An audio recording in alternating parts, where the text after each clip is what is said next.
Selamat pagi saudara-saudara yang terkasih di dalam Tuhan Yesus Kristus. Shalom. Hari ini kita membahas tentang Markus 12 ayat 13 sampai 17. Jadi cuma 5 ayat saja. Singkat. Tapi sebelumnya seperti biasa kita akan membaca tentang renungannya terlebih dahulu. Tetap jujur. Sekitar 2 tahun lalu saya bertemu dengan seorang saudara untuk berbela rasa. Saudara ini menjadi korban penipuan sahabatnya, uang ratusan juta miliknya dimakan sahabatnya.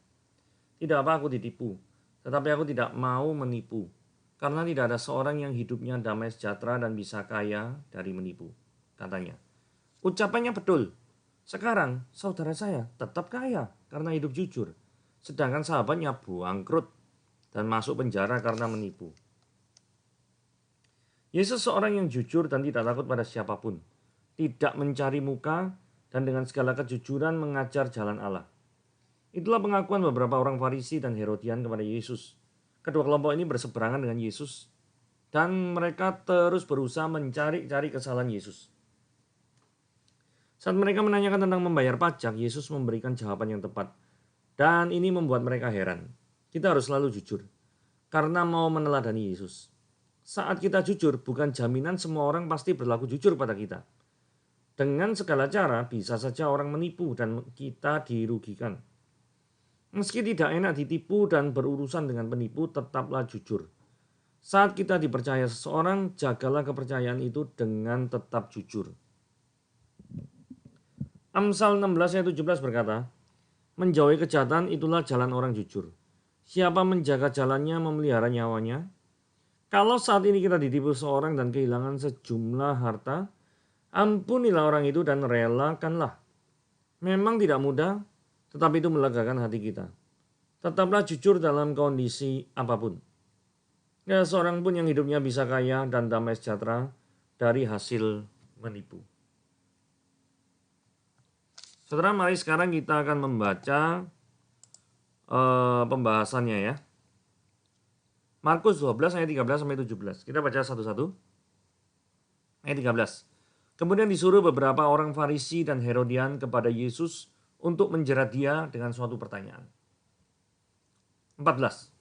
Orang-orang itu datang dan berkata kepadanya, Guru, kami tahu engkau adalah seorang yang jujur dan engkau tidak takut pada siapapun juga. Sebab engkau tidak mencari muka, melainkan dengan jujur mengajarkan jalan Allah dengan segala kejujuran. Nah, ini pertanyaannya ya. Apakah diperbolehkan membayar pajak kepada kaisar atau tidak? Haruskah kami membayar pajak atau tidak? Tetapi Yesus mengetahui kemunafikan mereka lalu berkata pada mereka, mengapa kamu mencobai aku? Bawalah kemari 1 dinar supaya aku lihat. Lalu mereka membawa. Ia bertanya pada mereka, gambar dan tulisan siapa ini? Jawab mereka, gambar dan tulisan kaisar. Lalu kata Yesus pada mereka, berikanlah pada kaisar apa yang wajib kamu berikan pada kaisar, dan kepada Allah apa yang wajib kamu berikan pada Allah. Mereka sangat heran mendengar dia. Saudara, ayat 13 kita langsung bahas. Di sini ada 2 golongan ya.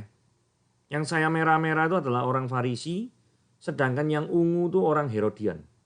Saya baca ulang ayatnya ya. Kemudian disuruh beberapa orang Farisi dan Herodian kepada Yesus. Kenapa kok mengetahui latar belakang 2 golongan ini penting? Karena kalau Anda tidak mengetahui latar belakang 2 golongan ini, Anda tidak mengerti kenapa kok pertanyaan tentang pajak itu menjebak Yesus. Golongan Herodian itu terjun dalam dunia politik. Dari namanya saja kita tahu ya, ini golongannya orang Herodes. Sedangkan orang Farisi itu terjun dalam agama Yahudi. Ya, jadi ini ada satu politik, satu agama. Orang Herodian itu kerja sama-sama orang Roma. Namanya kerja di tempat politik kok. Ya loh, pasti kerjasama dengan orang Romawi. Karena abad pertama di zaman Yesus itu Israel dijajah oleh Romawi. Sedangkan orang Farisi itu tidak mau kerjasama dengan orang Romawi. Ini kan 2 hal bertentangan. Orang Herodian menyetujui tentang pajak. Karena pajak penting untuk Herodes.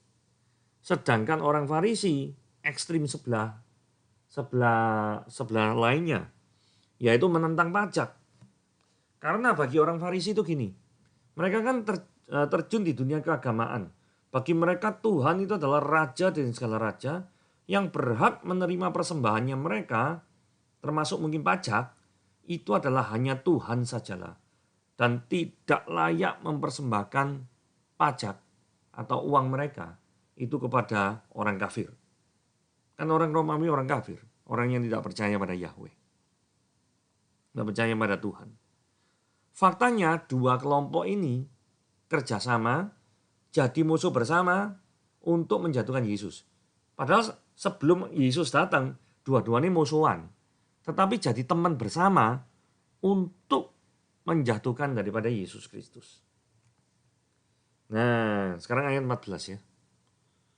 Guru, kami tahu engkau adalah seorang yang jujur. Orang-orang itu berarti dua kumpulan itu ya. Ini pujian yang menjerumuskan. Ya. Ini munafik ini. Kenapa? Karena mereka ingin Yesus nanti jawab pertanyaan mereka itu dengan jujur. Dengan lugas, seolah-olah kalau enggak ini. Gitu ya. Mereka ingin jebak Yesus dalam pertanyaan model yang seperti itu. Jawabannya kalau enggak A, B. Pengennya seperti itu. Karena kalau Yesus terjebak dalam A dan B, maka kalau jawab A, mereka bisa menghabisinya dengan pernyataan lain. Kalau B, pasti dihabisi juga dengan pernyataan lain. Gitu, kurang lebih. Terus dikatakan gini, engkau tidak takut kepada siapapun juga. Wah. Jadi maksudnya, kalau engkau tuh guru yang baik, jujur, masa engkau takut sama orang Roma? Gitu ya, kurang lebih ya. Sebab engkau tidak mencari muka, melainkan jujur mengajar jalan Allah dengan segala kejujuran. Nah ini kemudian, nah ini ya, engkau tidak takut pada siapapun juga. Makna tersembunyi adalah jika Yesus menentang aturan pajak, which is itu adalah ekspresi dari tidak takut pada siapapun juga. Jika Yesus melakukan hal yang demikian, maka Yesus akan ditangkap dong. Kenapa kok ditangkap? Ya karena kan ada orang Herodian di sana yang sangat-sangat mendukung tentang pajak. Yesus ngomong, gak usah bayar pajak. Gitu ya misalkan ya. Kan sebelumnya sudah dipuji loh. Engkau tidak takut pada siapapun juga. Implisitnya termasuk orang Romawi dong. Kan gitu. Nah ini pujian yang menjebak. Saudara jangan pernah Anda lakukan ini terhadap siapapun juga. Anda itu membombongi orang, mengangkat orang setinggi langit dengan tujuan suatu saat orang itu akan terselip karena orang itu sudah dalam tanda kutip terbang di awan-awan sehingga sulit sekali untuk mendarat. Dan sekali dia mendarat, dia tidak bisa melakukannya pendaratan dengan baik. Dan akhirnya dia jatuh dan saudara menghujamnya dia dengan berbagai macam serangan-serangan yang mematikan. Saudara jangan seperti orang Herodian dan Farisi. Jikalau saudara melakukan hal tersebut, bertobatlah. Karena firman Tuhan pada hari ini menegur saudara untuk tidak melakukan hal yang demikian. Nah, yang poin yang kebiru ya. Apakah diperbolehkan membayar pajak pada kaisar atau tidak? Haruskah kami membayar pajak atau tidak? Nah, kita lihat yang poin merah ya. Ini jebakan ya. Jika dijawab boleh, Yesus diangkat pro Romawi. Ya toh? Oh ya boleh bayar pajak. Kalau seperti itu jawabannya, orang-orang agamawi ini kan merasa, kamu ini kan guru. Kamu ini kan jujur mengajarkan jalan-jalan Tuhan. Sudah tahu bahwa Tuhan itu berhak menerima yang paling tinggi, persembahan yang paling luar biasa dari kehidupanmu. Kenapa kok sekarang kamu mempersembahkan pada orang kafir? Kalau dijawab yang poin pertama, kalau dijawab yang kedua, tidak boleh. Maka dianggap Yesus melawan kekaisaran Romawi. Nanti Yesus kan ditangkap nanti gara-gara ngomong kayak gini. Ini kurang ajar ya. Ini kasus sama seperti, saya pernah dengar suatu cerita ya. Ada seorang anak muda yang ingin mencobai daripada seorang kakek yang katanya bijaksana sekali. Yang bisa menjawab segala pertanyaan gitu ya. Terus dia bawa burung. Bawa burung hidup. Burung hidupnya ditaruh ini belakang. Disembunyikan tangannya megang burung, tangannya taruh di belakang tubuhnya daripada anak ini ya. Terus anak ini ngomong sama kakek ini. Kakek kan bijaksana. Saya pengen tahu, kakek tahu enggak burung yang ada di belakangku ini itu mati atau hidup? Karena pikirnya daripada anak itu gini, kalau dia ngomong hidup, gua akan patahkan leher daripada burung ini. Maka burung ini mati toh. Ketika dia ngomong hidup, salah, mati. Tapi kalau dia ngomong mati, aku tidak akan melakukan apapun terhadap burung ini. Aku tinggal menunjukkan ini hidup. Jawabannya salah. Saudara, licik sekali bukan? Pemikiran sama toh. Pemikiran anak ini sama seperti orang Farisi dan orang Herodian ini. Persis. Terus kakek itu tidak mau terjebak dalam jawaban ya atau tidak.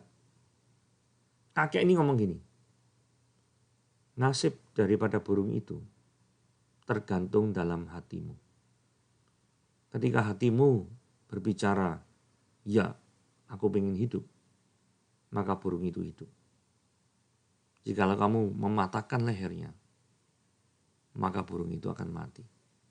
Wih, kayak Yesus jawabannya ya. Bijaksana sekali. Saya tidak tahu cerita ini sungguhan atau fiksi gitu ya. Tapi menarik sekali. Ada seorang yang ingin mencobai daripada seorang kakek yang terkenal dengan bijaksana. Yang ingin menjebaknya dengan pertanyaan ya atau tidak. Dan dia merasa sangat pandai sekali. Punya segala macam pertanyaan, tricky, strategi untuk menjebak daripada Yesus. Kakeknya ini ya. Sama seperti Herodian dan Farisi untuk menjebak Yesus. Kita lihat yang terjadi ya. Ayat 15. Tapi Yesus mengetahui kemunafikan mereka. Mereka yo wis padha ya. Herodian ya sama, Farisi ya sama, lalu berkata pada mereka, "Mengapa kamu mencobai aku?" Harusnya ketika Yesus ngomong kayak gini, orang Herodian dan Farisi itu kaget ya. Kok tahu ya, ini tujuan ini mencobai ya. Harusnya kaget loh. Kalau mereka enggak kaget, kurang ajar, tambah kurang ajar sekali ya. Terus Yesus punya cara yang luar biasa untuk menjawabnya. Jadi Yesus ini enggak cuma ngomong gini, "Kenapa kok kamu cobai aku?" Wah, cuma debat kusir gitu ya. Gua nggak mau jawab. Wah, enggak sih. Enggak model kayak gitu. Yesus kalau ada pertanyaan atau tantangan, dia tetap hadapi itu. Soalnya apa? Sesulit apapun, hadapi. Jadi enggak ngelewes, enggak lari. Ya. Terus dia ngomong gini, "Bawalah kemari suatu dinar supaya kulihat." Ini pintar sekali jawabannya ya. Yesus tahu bahwa orang Herodian dan orang Farisi mau menjebak dia. Nah, dinar itu mata uang zamannya Yesus. Di mata uang yang tercetak adalah gambar kaisar yang memerintah saat itu. Nah, ini info yang harus kita tahu. Ayat 16. Lalu mereka bawa. Terus gini, Yesus bertanya kepada mereka, "Gambar dan tulisan siapakah ini?" Jawab mereka, "Gambar dan tulisan kaisar." Kenapa kok bentuk ayat 16 ini Yesus kan bisa lihat toh. Kan dia tinggal ngomong, ini tulisan gambar kaisar. Tapi enggak mau. Yesus enggak mau gunakan cara itu. Yesus mau caranya itu supaya mulut mereka sendiri yang menjawab daripada pertanyaan Yesus. Jadi ini pertanyaan diganti pertanyaan ya. Yesus tak mau jawab langsung. Tapi menggunakan perantara yaitu ilustrasi mata uang. Dengan mengetahui jawaban mereka, kita bisa mengetahui pemahaman mereka seperti apa. Kalau mereka ngomong ini gambar dan tulisan kaisar, deep inside, jauh dalam hati mereka yang terdalam, mereka tahu tuh, uang itu milik kaisar. Benar gak sih? Terus Yesus ngomong, berikanlah kepada kaisar apa yang wajib kamu berikan kepada kaisar. Berarti menenangkan kaum Herodian. Kaum Herodian kan memang narik pajak. Gitu. Terus kepada orang-orang Farisi dia ngomong gini, kepada Allah apa yang wajib kamu berikan kepada Allah. Memangnya harus dipertentangkan untuk memberikan sesuatu pada pemerintah dan memberikan sesuatu kepada Allah. Apakah memang harus dipertentangkan sih? Tidak juga. Tidak, bukan. Mereka sangat heran mendengar jawabannya. Terus dengan jawaban ini, orang Herodian tidak bisa tangkap Yesus. Karena jawaban Yesus tidak menentang pembayaran pajak kepada kaisar. Orang Farisi juga nggak bisa nyalakan jawaban Yesus. Karena Yesus mengatakan berikanlah pada Allah yang harus kamu berikan pada Allah. Sehingga dengan jawaban ini orang Farisi tidak menemui celah untuk mencari kesalahannya. Tidak ada celahnya. Posisi orang Farisi yang menolak membayar pajak adalah Kaisar Romawi. Dan Kaisar Romawi bukan raja segala raja. Hanya Tuhan Yahweh yang adalah raja segala raja. Keheranan orang Herodian dan orang Farisi tidak membawa mereka mau percaya pada Yesus sebagai Tuhan dan Juru Selamat. Mungkin mereka kagum, mereka heran terhadap jawaban Yesus Kristus. Tetapi keheranan saja, ketakjuban saja terhadap jawaban Yesus tidak akan pernah membawa mereka kepada keselamatan. Kita semua harus memiliki iman untuk percaya pada Kristus, baru bisa diselamatkan. Jadi saudara, ketika ada orang sini yang mendengarkan mungkin bukan orang Kristen atau belum untuk menyatakan imannya untuk percaya pada Yesus sebagai Tuhan. Saudara, saat ini adalah kesempatan bagi Anda. Saudara, Anda takjub saja mendengarkan firman tentang kekristenan, tentang Allah, tentang Yesus. Itu tidak akan membawa Anda kepada keselamatan yang sejati. Yang membawa Anda kepada keselamatan yang sejati, itu adalah pertobatan yang sejati. Dengan iman, mengimani, dengan mulut mengaku bahwa Yesus adalah Tuhan, dan percaya dengan segenap hatimu bahwa Allah telah membangkitkan dia dari antara segala orang mati, maka saat itu juga engkau akan menjadi Kristen. Dan engkau menjadi pengikut Kristus. Saat itulah engkau sudah menyerahkan hidupmu kepada Yesus sebagai Tuhan dan Juru Selamat. Dan saat itu engkau merendahkan daripada hidupmu untuk dipimpin oleh Tuhan yang adalah Raja segala raja. Bukan Kaisar Romawi, bukan pemerintahan, bukan siapapun. Saya harap siapapun yang mendengar renungan pada hari ini sudah percaya dan menerima Yesus sebagai Tuhan dan Juru Selamat. Oke, renungan pada hari ini. Terima kasih, Tuhan Yesus memberkati.